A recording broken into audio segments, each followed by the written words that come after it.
What's up, everyone? Welcome to this day in Philly sports history for April 23rd, 2024. I'm your host, Jim Montgomery. Welcome to a Tuesday edition of the podcast. It is Tuesday, so that means it's time for a little bit of motivation / positivity. And today's quote: every good conversation starts with listening. And that really is just a good skill to have in anything, whether it's work, whether it's relationship, whether marriage relationship, boyfriend, girlfriend, friends, family, whatever. And just a good conversation starts with listening. And I feel like in our world today, everybody is so quick to get their point out. And I am 100% guilty of this. And this is not, if it comes off preachy, I apologize, because I am so guilty of this, but just so focused on getting my point out that you don't listen or pay attention to anything that is going on. And sometimes to the detriment of the conversation or whatever you're trying to accomplish. So as you go out this week, just try to make more of an effort to listen to someone. And even if you have to catch yourself, and it's something I try to work on, and it's a work in progress, but just pause and let them speak. Process it before you fire back off your response, because maybe what you have to say isn't that important. The conversation goes a different way and other things accomplished. But as you go through this week, remember that every good conversation starts with listening. And again, I think everyone could take that advice to some extent or the other. So that is our Tuesday motivation / positivity. Every good conversation starts with listening. So as you go through your week, just be aware and listen. All right. Well, let's start with a recap of the question of the day. I asked you, is it a must-win game for the Sixers? 80% of you said yes. I mean, I felt that it was everything short of a must-win. But the old adage goes, the series doesn't start until the road team wins. So the Sixers, for the most part, are still alive in this series. And I think there were some promising things yesterday. I think the fact that they did a better job, there's still some things they can improve on, but they did a better job with the rebounding. I think Maxey kind of almost cement, like, until the last 30 seconds of that game, I was ready to cement the fact that, hey, Maxey has arrived and he's here. But I still think he kind of showed that he does have the ability to kind of step up and carry the team when they need to. So we'll take that away. But what I'm going to do, I'm not going to sit here and blame the refs. And I'm literally, the refs were terrible. Absolutely terrible. They missed so many calls. They didn't allow certain things. They were ticky-tack fouls on the Sixers, and the timeout thing, it is what it is. Did he have to? I don't know, but I think what happened on that final sequence before DiVincenzo hit the shot, everybody stopped playing. And I think if there are any kids out there listening, and if you're a coach or your kids play any type of sport where there are actual plays, that's why you play to the whistle.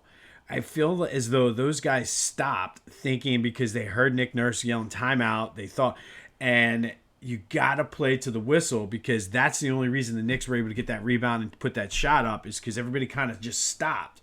But, I mean, you can't, I don't care who you are, you can't let an 8-0 run in the final 27 seconds. It was just brutal. And I know some people are saying, oh, same old Sixers with Doc. And I don't.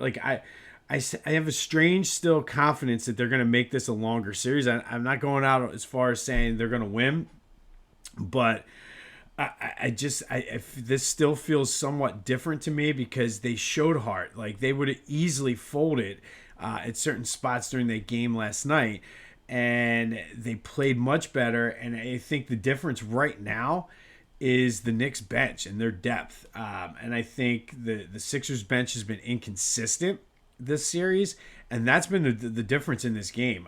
I think starting five, the Sixers are the better team. It's just what happens when, this is the second game in a row now, that stretch when Joe's out at the end of the third quarter, or near the end of the third quarter, that the Knicks, they went on a run, and that's what they need, something or somebody to kind of step up and take the reins to help Maxey out there. But Again, there are some positives, but I'm not going to do it on the refs because, I mean, there was plenty of chances. I mean, Joe misses 2 free throws. He hits one of them. It's a different game. Kyle Lowry missed a free throw. Like, they just silly little mistakes like that come back to cost you. And the fact that they were fighting an uphill battle against the refs all game and still had the lead, and they didn't play to the whistle, like, that's not necessarily a referee thing. That's your team. Like, you got to know, especially in that moment, to keep playing and not just assume you're going to get the timeout. So we move on, down 2-0, coming back home Thursday night. We'll see what happens. It's just, I mean, now we're in a do or die, to be completely honest. The other news was Tyrese Maxey was named a finalist for the most improved. I think he should be a shoo-in. But I mean, you had a shot to win this game and you didn't do it, and that's frustrating. And that's hopefully that is not what cost them, is just missed opportunities. But that does lead us to today's question of the day: can the Sixers come back? 267-495-8531 get you in on the Back to the Future voice and text line. Can the Sixers come back in this series? I think they can. I expect them to come out and almost maybe blow the Knicks out on Thursday. The crowd's going to be fired up. They have like 2 days now in between games rather than the one. So we'll see. But I think I look for a lot of energy to be in that building on Thursday. But let me know what you think. Can the Sixers come back? 267-495-8531. Get you in on the Back to the Future voice and text line. Be sure to check me out on social media, Jimbo_Mont, Twitter and TikTok, at Philly Jimbo on Instagram. Subscribe to the YouTube channel at Jimbo_Mont. Tell your friends. Let's grow this thing. Let's continue it moving. Philadelphia Sports Hall of Fame induction stuff is in the description. You can take a look at the induction class, find information about tickets, if you want to be a sponsor. If you do have a business and you're looking for something if you have something that you can give as like an auction item, let me know, because we're looking for things like that. And it doesn't necessarily have to be a sports theme thing, just an experience type thing. So all the information you need is in the description. Let me know if you have any questions. All right. Eagles news. It is draft week, and I said it has been a very quiet draft week, but they will likely be getting a penalty for tampering in the Barkley situation, which is absolutely like absurd. Like, I mean, you allow legal tampering, but they can't have contact with certain people, and I mean, it's ridiculous. But likely like a draft pick and a fine or something like that. Not nearly as bad, I guess, as what Atlanta's going to get, because Kirk Cousins actually came right out and said he spoke to the athletic trainers before he was even allowed to. But it is what it is. We'll find out more. They like to drop that like on draft day or the day before. But Howie reportedly is trying to move up. I still think there might be a player involved. I don't know. I just feel like he's got something big up his sleeve, but we'll see. Rumors, will address them as the week goes on and as we see them, but they will be getting penalized for the tampering with Saquon Barkley. Now a little positive news in the Phillies. Phillies have now won 7 straight. Bryce was gone on paternity leave. Cody Clemens steps right in, hits a home run for him. But the big story was Ranger. Ranger has been outstanding this year. He went 7 innings, 5 strikeouts, extended his scoreless inning streaks to 25. He's just been phenomenal. And even one of those hits he gave up, one of the 2, really probably could have been overturned. But it is what it is. Ranger Suarez has been phenomenal. Go Ranger Suarez. Phillies are now 1 game back of the Braves. They actually are tied with wins. A far better start than they had last year. And again, they're carrying that momentum that they had with the other against the crappy teams. And again, so many people were like complaining about that, but they did what they had to do. You can't help who's on your schedule, and they beat them the way they should have beaten them. So everybody relax. Good win last night. They're looking for 8 in a row tonight out in Cincy. Speaking of Philly GOAT, check out their Philly Connect edition, the whole line between hats, jerseys, sweatshirts, pants, you name it. They're phenomenal. If you're not a big fan of the Nike City Connect jerseys, get a shirt or a jersey from Philly Goat, match it up with one of their nice Philly hats, and you'll be good to go.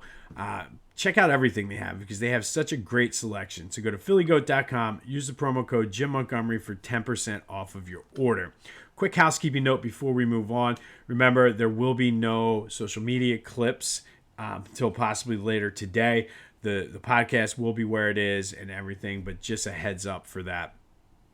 All right, today we're going to go back to 2007. And on this day in 2007, the Phillies beat the Astros 11-4. Jimmy Rollins went 4 for 5 with a homer, a triple, 2 RBI, and scored 4 runs. Shane Victorino and Chase Utley each had 3 RBI themselves. Adam Eaton got the win with 7 Ks. Our old pal Adam Eaton. But this was Jackie Robinson Day for the Phillies. It was rain delayed from the original day, 8 days from April 15th. Ironically enough, the reason I'm bringing this up is it happened 60 years to the day of Jackie Robinson's first trip to Philadelphia, and then 50 years to the day of, or the week, or the series, I guess I should say, of John Irving Kennedy making his debut as the first black player for the Phillies. If you remember, that trip to Philadelphia for Jackie Robinson was marred by Ben Chapman, the manager of the Phillies, just spewing racist content and everything. And it was very much, he became the villain in the movie 42, and rightfully so. Meanwhile, the 2007 Phillies, they won the division after Jimmy Rollins proclaimed that they were the team to beat.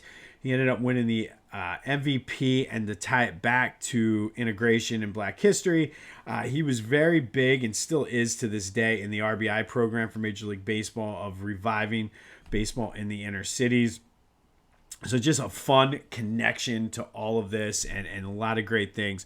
But on this day, the Phillies beat the Astros 11-4 on a rescheduled Jackie Robinson Day. Rollins was the star, 4 for 5 with a home run and home run, triple, and 2 RBI. And this all occurred, ironically enough, on the 60th anniversary of Jackie Robinson's first trip to Philly. That is immortalized in the movie 42. It was not a good thing for them. All right, finally today, our Philly sports team with unfinished business. We're going to stick with the Phils today, and that's the 1983 Phillies. Yes, the Wheeze Kids, as they were called. They were in first place, believe it or not, on July 18th with a record of 43-42, but that was not good enough for general manager Paul Owens. He fired manager Pat Corrales and put himself in as manager. They battled with the Cardinals and the Pirates throughout the season. They were third place on September 5th. By September 14th, they were in first place.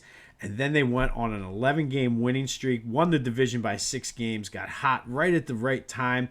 During that stretch, Steve Carlton won his 300th game. They won the division in Chicago, which also happened to be the Phillies' 7,000th win as a franchise. They would go on to beat the Dodgers in the NLCS 3-1. Sarge, Gary Matthews, was the MVP. And then after winning Game 1, they lost 4 straight to the Orioles in the World Series. So they won Game 1. Things were looking good for their second World Series in 3 years. And then the wheels kind of fell off. They scored 7 runs in those 4 losses. That was it. The big guns played like absolute crap. And it was a good series pitching-wise. Like the Phillies themselves, I think, hit 190-something in the World Series. But the Orioles just hit a hair over 200. So it was a good pitching matchup for the series. But the key to this series was Mike Schmidt went 1 for 20. So almost like the complete opposite of his 1980 postseason. And they lost 2 games in that series by 1 run. So who knows if Schmidt had like 2 or 3 more hits, what would have happened? But it was kind of all just, that was the end. Like that was sort of the crescendo, or maybe it's not crescendo, whatever. The final, like the end of that glory years for the Phillies from 76 to 83. They just never got back. It took until that blip in 93, but really it took until the late mid 2000s, 2006, 2007 for them to even be somewhat relevant and in the playoff picture again. But man, talk about a team that left some meat on the bones. You win game one and then you lose 4 straight in pretty bad fashion. But today's Philly sports team with unfinished business that left a little bit of meat on that bone was the 1983 Phillies, the Wheeze Kids as they were called. On this day in 2007, the Phillies beat the Astros 11-4 in the reschedule of their Jackie Robinson Day, which occurred 60 years to the day when Jackie Robinson made his debut in Philly.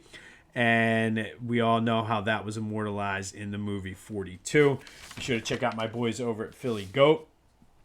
Use that promo code Jim Montgomery. Good luck to the Phils tonight, looking for their 8th straight.